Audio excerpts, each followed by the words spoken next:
Hola, mi nombre es Alexis Castañeda Zavala y vamos a revisar el tema de identidades y diversidad sexogenéricas, identidades de género y heteronormatividad.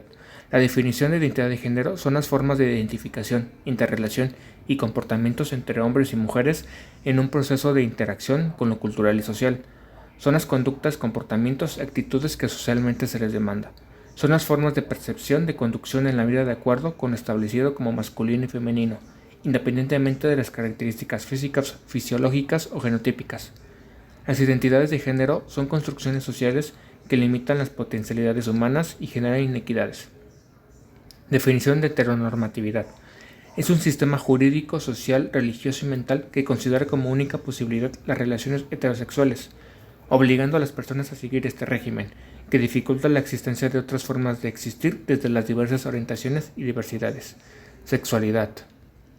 La diversidad sexual, con su concepto, puede ser utilizado para reconocer, legitimar y promover la coexistencia en condiciones de equidad de las diversas dimensiones sexuales, de género y eróticas entre personas y uniones amorosas existentes. Esto incluye, por supuesto, la igualdad de derechos entre los diferentes tipos de parejas y familias. El concepto de diversidad sexogenérica y afectiva plantea posibilidades radicales y liberadoras, cuando lo utilizamos para referirnos a la riqueza sexual de género y erótica entre las personas y a las múltiples posibilidades en cada uno de nosotros, al menos a su existencia en potencia dentro de cada ser humano. También la diversidad sexual y de género rompe con los binarismos dominantes por considerarlas en un plano de igualdad, porque todas las simplemente son diversos entre sí. Diversidad y orientaciones sexuales. Existen diversos tipos de orientaciones sexuales. Las principales son heterosexuales. Hace referencia a las personas que se sienten atraídas afectiva y eróticamente hacia personas del sexo opuesto. Homosexuales. Hace referencia a personas que se sienten atraídas afectiva y eróticamente hacia personas del mismo sexo. Popularmente se emplean los términos gay para el hombre y lesbiana para la mujer. Bisexuales. Hace referencia a personas que se sienten atraídas afectiva y eróticamente hacia personas del mismo sexo y del sexo contrario. Pansexualidad. Hace referencia a las personas que se sienten atraídas afectiva y eróticamente hacia otras personas, con independencia del sexo asignado al nacer, género, identidad de género, orientación sexual o roles sexuales. La sexualidad hace referencia a las personas que no experimentan atracción sexual y o no desean contacto sexual total o parcialmente. Pueden relacionarse afectiva y románticamente y no implica necesariamente no tener líbido o no practicar sexo o no poder sentir excitación. Demisexualidad. Hace referencia a las personas que se sienten atraídas afectiva y eróticamente solo hacia alguien con quien han formado un vínculo o conexión emocional. La inclusión y el respeto a la diversidad.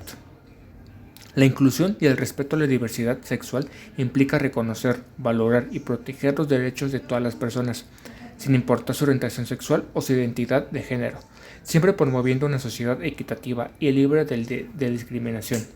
Todos somos iguales, y en una sociedad comprensiva, abierta y responsable, todos pueden ser incluidos en todas las actividades, tanto laborales, académicas o sociales. Discriminación y avances frente a los derechos humanos. Las formas de discriminación relacionadas con género y sexualidad. En sociedades como la nuestra, las personas que manifiestan o son identificadas con alguna preferencia sexual o expresión del género distinta a las que socialmente se consideran naturales, normales, aceptadas o correctas, se encuentran en condiciones de vulnerabilidad y discriminación. La discriminación, en tanto que mecanismo estructural de exclusión, se encuentra presente en todos los ámbitos de la vida social.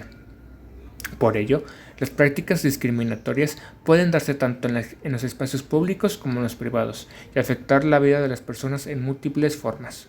En caso de las preferencias sexuales y de las diversas formas de identidad o expresión de género, la gente se ve expuesta a tratos discriminatorios en todos los ámbitos de su vida concreta, como son el laboral, de salud, educación y político, así como también en sus relaciones personales, de familia y pareja, llegando hasta ver amenazada su seguridad personal, incluso su propia vida.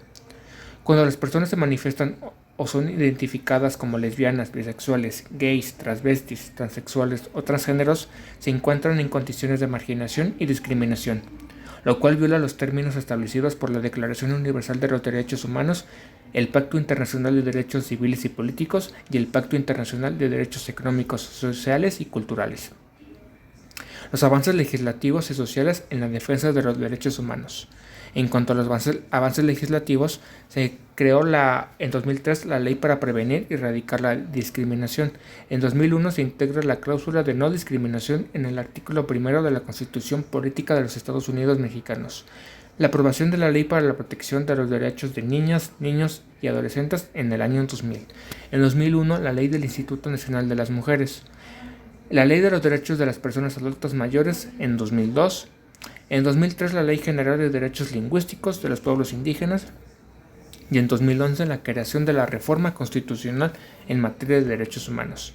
En los avances sociales tenemos, por ejemplo, en la sociedad las movilizaciones sociales de las décadas de los 60, 80 y 90 por la reivindicación de los derechos de las mujeres, los homosexuales, las lesbianas, los pueblos indígenas y las personas con discapacidad.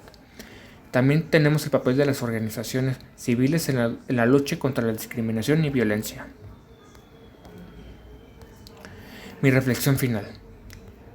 Las orientaciones sexuales y la diversidad sexual se han considerado como tabú desde hace muchas generaciones, que afortunadamente este concepto se ha ido desplazando para crear un entorno y una sociedad libre donde todos se sientan cómodos y seguros. Debemos ser una sociedad responsable, que no nos fijemos o prioricemos la orientación sexual o la identidad de género. Simplemente debemos incluir y respetar a las personas por el simple hecho de ser personas, sin importar su orientación sexual o se vistan de cierta manera o piensan de cierta forma. El evitar la discriminación y el respetar los derechos humanos son acciones que ayudan a seguir creando un ambiente libre de violencia y seguro para todos y todas.